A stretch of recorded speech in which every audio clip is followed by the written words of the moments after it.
guys, Kami here, and today I'm here to talk about my Dragon Ball Pop-Up Tour 2026 experience. Now you might be wondering, what do I got pulled up here? I do have Mr. Ironcane himself. I don't know if he wants to content farm this video since he didn't get to do a standalone video, but he did mention the Pop-Up Tour in his video, so we're gonna go ahead and let Mr. Kane talk about his experience here, and then I'll tell my story. Already forgot about the figure story. Oh, was I telling a story? Yeah, so we waited in line, and yeah, Geeko had to take a pee-pee, and then he came back, and it was like 1 o'clock, and there's this lady on a microphone, and she's like, yeah, if you're at this part of the line, this is cooked, gang. mind you, where we were in line, there was like these guardrails, like these twisty guardrails that we had to get to. And then there was a line inside, as well.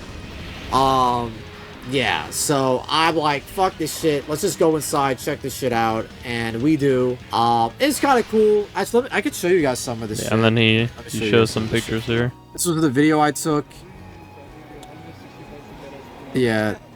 Yeah. Like, you think it looks crowded here? Like, forget about it, bro. Yeah. This is the amount of figurines they had left. Because you guys have to remember, those are the manga Gokus. We were outside, by the way. Because you guys have to remember, this thing isn't like just in a store. Like I thought, like when I was going to this, I was like, oh, they're gonna be like, set up in the store. It's gonna be set up like that. No, they deadass just put this pop-up in the middle of a mall hallway. Which is why it was so hard to move around, especially when you're down there. It was cooked. It was cooked. This is everything they had. It was mega chopped.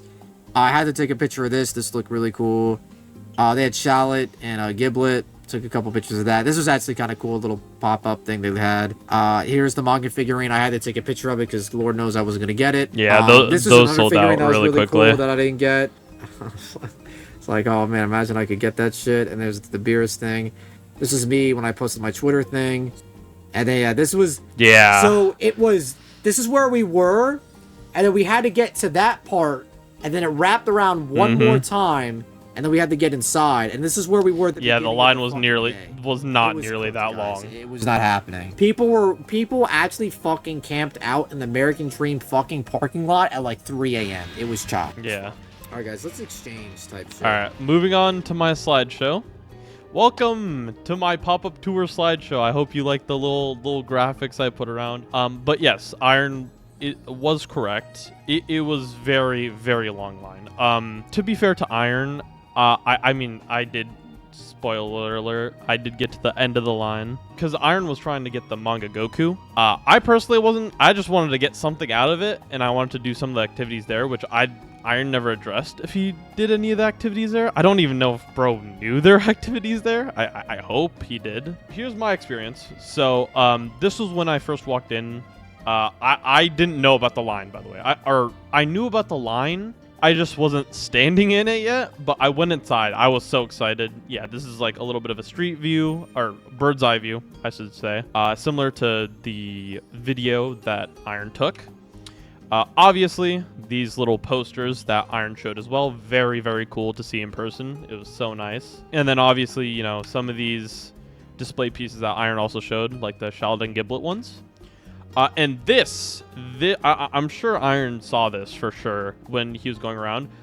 There was a lady with a speaker saying, oh, blank number is sold out, and this is the number. This is the item catalog for the event. And the dude was like, okay, whatever is circled, you cannot get anymore. And we were like, okay. But this is when I first entered the line, by the way.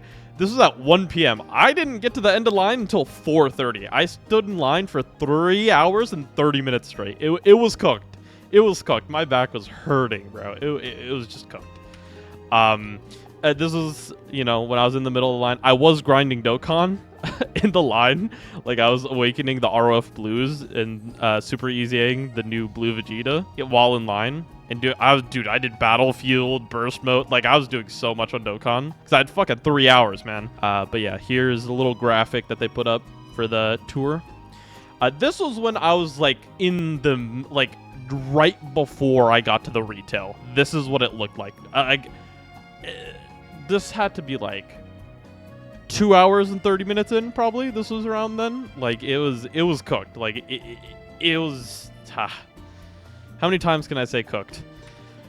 And then this, I took a picture when I was literally one off from the retail line, because they were only letting, like, a couple people in at a time once you got to this point. It was very cool. The people were very nice.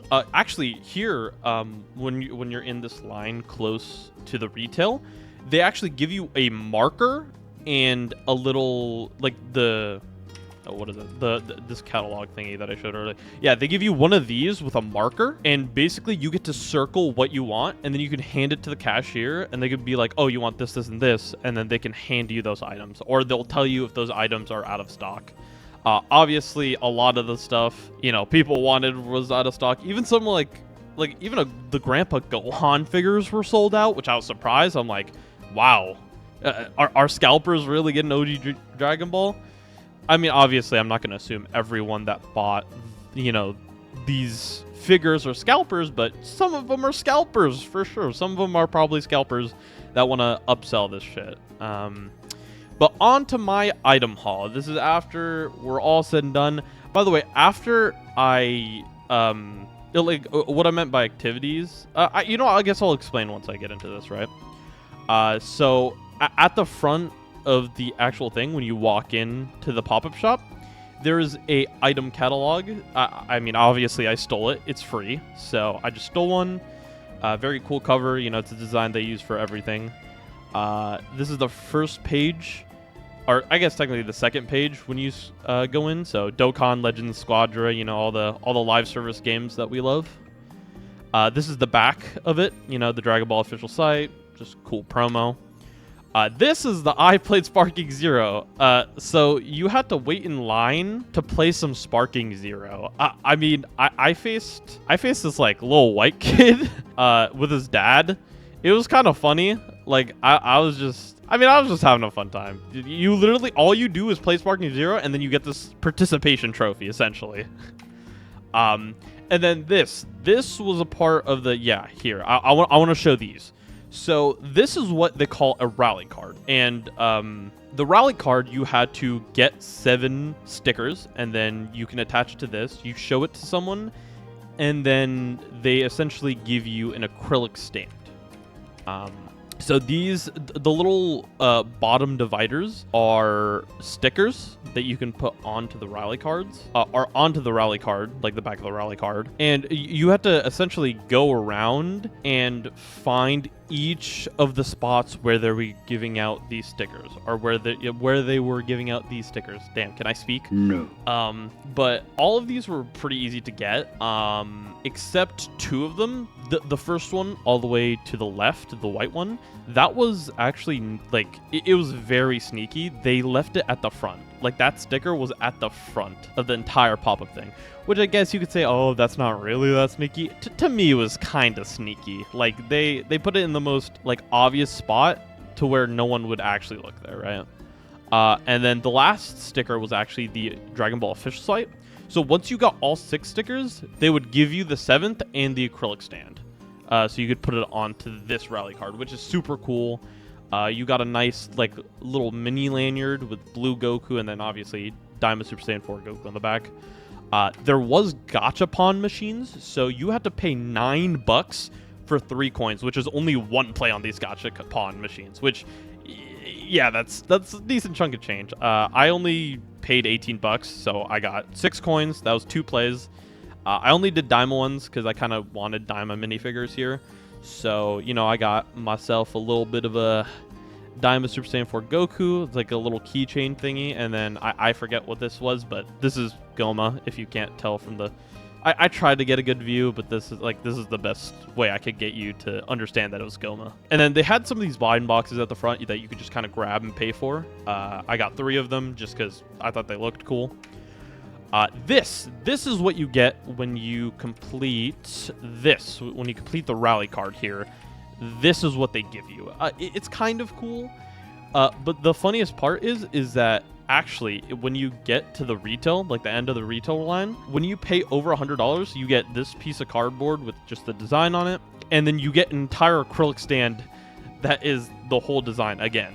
If you spend over $100, which I guess it kind of is funny because they kind of just give you the Super Saiyan Goku only isolated. But I mean, I thought it was cool. I thought it was cool that this was the reward. Like, just in case you didn't spend over $100 on retail, or you didn't get to go to retail, you could still get this design no matter what. But for me, obviously, it didn't matter because I was able to finish the rally and get to that end of the retail line. This is some of the stuff I bought. I got a SH Figuarts Super Saiyan Blue Goku. Oh, is that a hair on there? Yikes. Then I got a blue Vegeta. Then there was these plastic model kits, which actually I did assemble the Daimo one that I'm about to show you here in a minute. I'm spoiling shit, but this is a little model kit of Goku. This is what it's supposed to look like. You know, it's just obviously standard base Goku. Then this is the one that I was talking about. This is the one that I actually assembled yesterday. It's all set up and everything. If I'll probably put up a picture if I feel comfortable showing it. But yeah, this is what it's supposed to look like. Very, very cool. It was very awesome to kind of sit there and build it. Very therapeutic. This is the little rally card. This is what the stickers are. This is how the stickers look on there. Obviously, you know, I didn't do the best lineup job, but I definitely tried my best here. But it was very cool experience. Here's the bag, obviously. I did not get the tote bags. I was unaware of where to get the tote bags, and honestly, bro, I was so tired. I couldn't be fucking asked, bro. I dead ass could not be asked. But yeah, a very, very cool experience. I absolutely loved the pop-up tour personally. I do agree that the retail line was egregious. I'm sure day one was worse, obviously, from what Iron was saying. And yeah, that was kind of my experience, my little rambling of what I did at the pop-up tour, how I enjoyed it. I thought it was very cool, like the little rally stuff. It was cool to do different things, go play Sparking Zero, go do this, everything Dragon Ball, right? There were 7 stamps, obviously. Yeah, I mean, I absolutely loved the experience. I mean, it was very enjoyable as a Dragon Ball fan. But I will say the retail line was fucking cooked, for sure.